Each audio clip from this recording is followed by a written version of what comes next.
Bienvenue à Genève.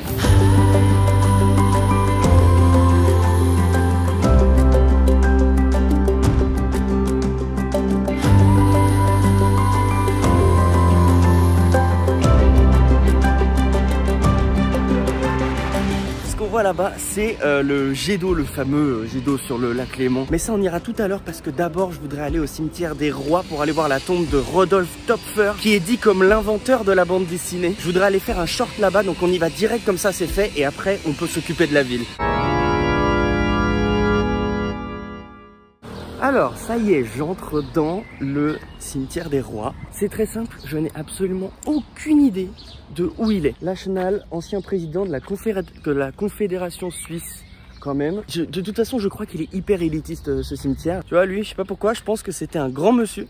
Et en fait, regardez, les tombes, elles sont hyper espacées. C'est un parc slash cimetière. Il est pas du tout blindé comme les cimetières à Paris. Là, il y a que 350 tombes alors que tu peux en mettre beaucoup plus. Celle-là, là, elle est super belle, là, regarde. Alors, le cimetière des Rois est aussi appelé le cimetière de Plainpalais parce qu'on est dans le quartier de Plainpalais, anciennement commune de Plainpalais et même canton de Plainpalais. C'est un cimetière en plein centre-ville où t'as vraiment que des gens haut placés ou des célébrités qui ont participé à la renommée de la ville. Donc Zepp à son décès dans très longtemps, j'espère. J'imagine qu'il va être enterré ici du coup. Parce que oui, Genève, c'est une grande ville de la BD francophone. C'est la ville de Titeuf, hein, enfin de Zepp, son créateur. Donc je cherche la tombe de Rodolphe Töpffer, dit comme le créateur de la bande dessinée occidentale. Alors le titre d'inventeur de la bande dessinée est assez discuté, faut dire que c'est quand même très vague. Mais c'est le premier occidental à faire une œuvre où le dessin est indissociable du texte. Tu peux pas comprendre le texte sans dessin, etc. Ça c'est le propre de la BD. Mais j'ai aucune idée, j'ai pas réussi à trouver à quoi elle ressemble. On y va un peu à l'aveugle.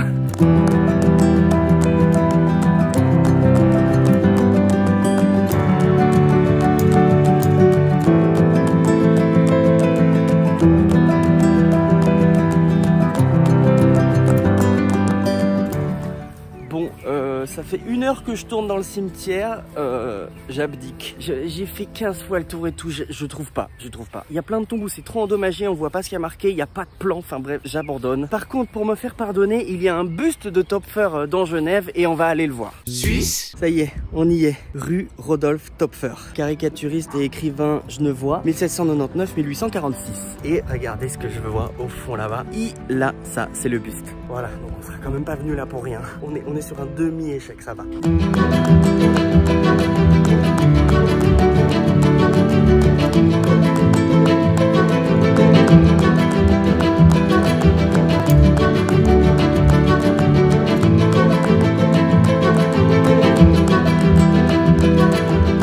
Bon, on est arrivé dans le centre-ville.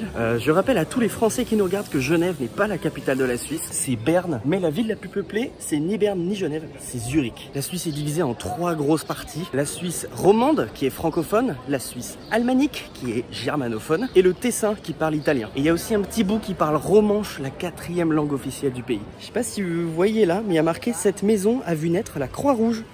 Tout simplement. Première réunion du Comité international de la Croix-Rouge, fondation de la Croix-Rouge genevoise, 17 mars 1864. Et c'est marrant parce que dans le centre-ville, tous les noms des rues, donc là on a Jean Calvin, Otto Barblanc, tout ça, c'est que des gens qui sont enterrés dans le cimetière qu'on a vu tout à l'heure. C'est la fierté genevoise. Donc là on est à la cathédrale de Genève. Ça me rappelle un peu celle de Rouen, le clocher vert et tout. Mais c'est pas possible, elles sont toutes en travaux les cathédrales de Suisse en ce moment ou... Regardez ça, c'est le devant. On a accès par une petite porte qui est ici. Il y a une abeille qui vient de passer devant la cam. On va aller voir ce que c'est dedans. Dans la cathédrale Saint-Pierre. Suisse. Alors c'est marrant parce que dès que tu rentres, t'as directement la chapelle des Maccabées sur la droite et elle est absolument magnifique. Et donc là, je suis encore sous l'orgue. Je vais le découvrir avec vous sur le retour de la caméra.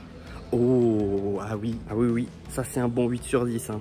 Il est très propre, mais en même temps on est en Suisse, donc voilà, de l'autre côté ça ressemble à ça, le plafond. Alors cette cathédrale date des années 1500, enfin a été terminée dans les années 1500, et c'est pas une cathédrale catholique mais protestante. C'est étonnant parce qu'elle a pas beaucoup de ornements, la cathédrale.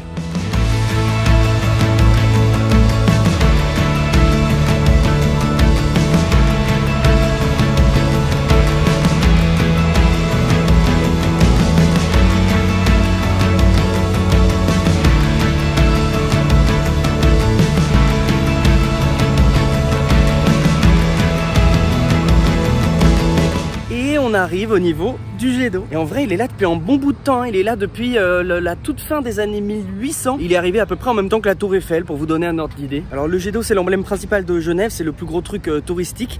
Tout là-haut, là, ça va jusqu'à 140 mètres. C'est presque une demi-tour Eiffel, mais que de l'eau. Donc vous voyez, on est en train de s'approcher du jet. Alors là, bah, c'est tout le lac Léman qui va par là-bas, donc il va vers Lausanne, même Montreux tout au fond. Et de l'autre côté, tic-tic, c'est le Rhône qui part par là-bas.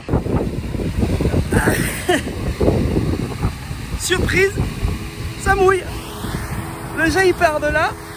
C'est pour l'expérience hein, que je fais ça. Ah, c'est en train de me faire trembler. J'en ai partout. Ça vous a plu? Parce que maintenant je me les caille de fou. Pile au moment où je fais ça, il n'y a plus de soleil et il y a du vent.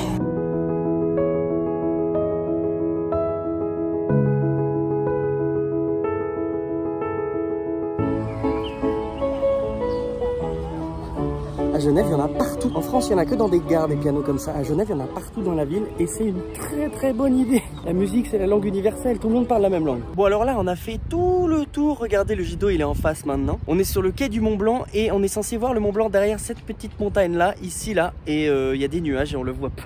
Il est censé être là par là quoi. Ouais voilà. Ouais bah non, il n'y a rien à faire hein. Petite déception quand même, mais il est là hein. Suisse. Merci d'avoir regardé ce vlog à Genève. J'ai filmé cette vidéo en réalité en même temps que le vlog à Lausanne-Marseille qui est sorti cet été là il y a quelques mois. À la base ça devait même être une seule grosse vidéo. Puis au final je trouvais que ça faisait plus sens que ce soit deux séparés. Je vous invite à aller voir l'autre du coup si vous l'avez pas vu. On est passé à Lausanne et à Marseille avec Nathan. Je suis hyper content d'avoir enfin fait une vidéo à Genève parce qu'en fait c'est une ville dans laquelle je suis pas mal passé quand j'étais petit, mais ça faisait hyper longtemps que j'étais pas allé et en fait j'avais pas vraiment de souvenir de la ville en tant que telle. J'avais pas de vision d'adulte en fait de cette ville. Maintenant c'est chose faite, en une journée comme d'habitude, l'aller-retour dans la journée. D'ailleurs mettez-moi dans les commentaires si vous avez des idées de villes dans lesquelles je pourrais faire ce format une journée pour la découvrir. Mettez-moi s'il y a des trucs à faire aussi en particulier dans les villes en question. Me mettez pas Chicago, c'est compliqué. Par exemple, en ce moment, je suis aux Pays-Bas, donc si vous avez des idées de villes autour, ce serait avec plaisir. Sur ce, merci encore d'avoir regardé cette vidéo. N'hésite pas à mettre un pouce vert.